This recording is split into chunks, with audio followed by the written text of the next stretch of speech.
I got to thinking about the NFL gambling policy. There's a lot of different variations of strong takes for or against the current policy where players are being suspended for 6 games for betting on anything other than the NFL. They can do that. They just can't do it on team property, which includes a litany of different places.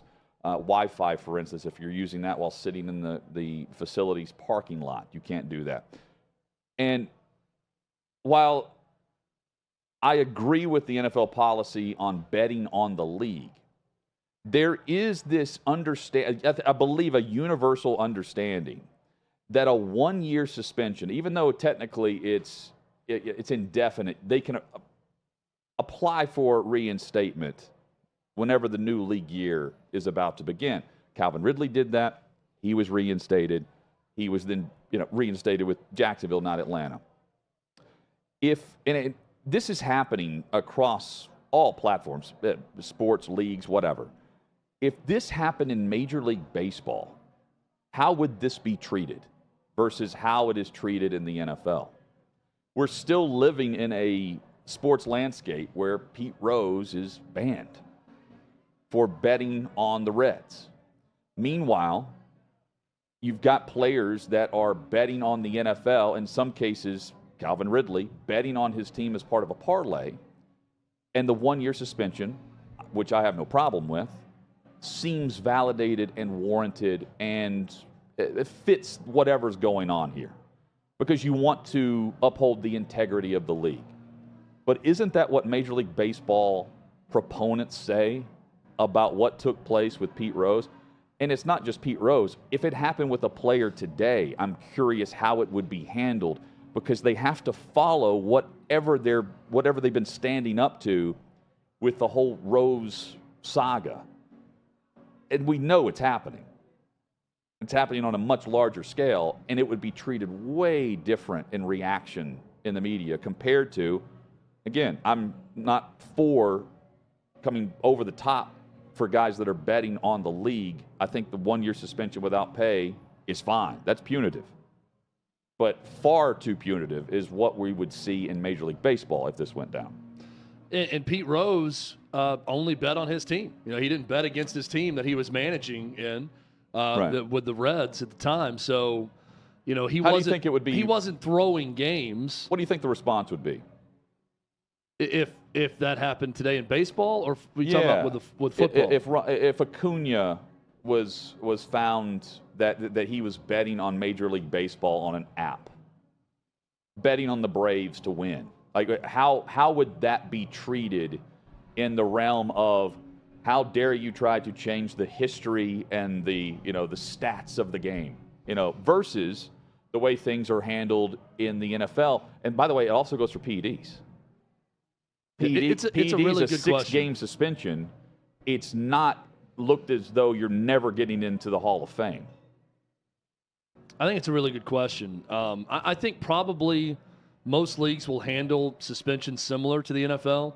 I think if you're seen to be, even if you're betting on your team, you're probably going to sit out a year. Pete Rose is just there are so many things that as times change and values change that we look back and say, maybe we were a little too hard on this person. And other times we say, maybe we were a little too lenient on this person based on changing times, the way you view things now versus years ago. Pete Rose is one that, got a raw deal. If you look at it in terms of today, Calvin Ridley, he's hurt, but betting on with player props in parlays involving his team, he gets 1 season, and Pete Rose is a lifetime ban from baseball. So I think that the optics of it as they change, with all of us and our ability to go on our phone and bet on any sporting event at any time, that's a big part of it. When Pete Rose got popped for it, it was seen much more as a seedy underbelly, calling your bookie that had on a big trench coat and you had to go meet somewhere in the darkness in an alley and give him your money for the bet. So it was very different in Pete Rose's time when he was betting on the game. But that's a good question. How will baseball handle any type of scandal like that now as opposed to then? Because any attempt for him to be reinstated by baseball has failed. But I wonder, I've also thought, if this did happen with a player now, And would that almost help his cause for reinstatement based on the reaction? I honestly don't know how the reaction should be or could be any different than how we're reacting to Isaiah Rodgers or Jamison Williams. Well, Jamison Williams didn't bet on the league. Isaiah Rodgers, Calvin Ridley, and there's a handful of others. But some of those guys aren't on rosters, which we'll get to. But Calvin Ridley is. He's going to be a huge performer for Jacksonville this year, a year later. It doesn't seem to me that other sports are all that interested in finding out the activities of their players the way the NFL is right now. So you can give the NFL some credit for doing their due diligence with the sports books and the betting apps to find out what's going on, because I'm hard-pressed to believe there's not one Major League Baseball player that doesn't bet on MLB games, even if they're not involving his team. So we don't know about baseball players yet. And I'll say this. If, let's say, Ronald Acuna was betting on the Braves on his FanDuel app or whatever, and he got suspended anything less than a lifetime, they should lift everything with Pete Rose immediately. That would be the immediate cause to if you're Pete trumpet Rose, whatever he's been about. The time served at this point for Pete Rose. Times have changed. If our new standard is one full season for that you miss, then Pete Rose has been freed from his purgatory in baseball, right outside of baseball hell. So I kind of agree with the players who find this policy very confusing. It should be a hard and fast rule. It's a stupidity rule if you're betting on the NFL, right? I think that's loud and clear. Where and when you're betting is a bit different to me, because not every state has this. 38 states, I believe, have it, but not every NFL city has this. Boomer Esiason's on the opposite end, just saying it's a load of crap. Like it's on the players. And we mentioned yesterday it's on the NFLPA. Meanwhile, you have Jonathan Jones, who's with New England. He's blasting the policy, saying like, hey, I understand rules are rules, but I'm risking my life so that I can help my team win. Meanwhile, I can't bet on my team. I can't bet $1,000. I can't risk $1,000 to help my team win or on my team to win, but I can risk health to the difference here. It's the integrity of what we're watching and what the NFL is selling that they're protecting. It's not the right to bet on said game or said team. It's just that you're involved in it as a player, as a coach, as a manager, anyone. And right now, the only people involved in the NFL, Chad, that can bet on anything are players. Everyone else is prohibited from doing it. Well, look, when you start your tweet and your message with "I understand rules are rules," well, okay, and that kind of trumps his union allowed that rule. That trumps the next part of what you're going to say. It's a point well made. I can risk my life so that my team wins, but I can't risk $1,000 on my team winning. Understand what he's saying, but here's what he fails to mention: that ability to go out there and play the game and make really good money doing so is completely dependent on the public's support and faith that what they are watching is reality. And what they are watching is the Hippocratic oath of sports of do no harm, that everyone's out there trying to do their best, trying to win the game at all costs, doing everything within their power to do so.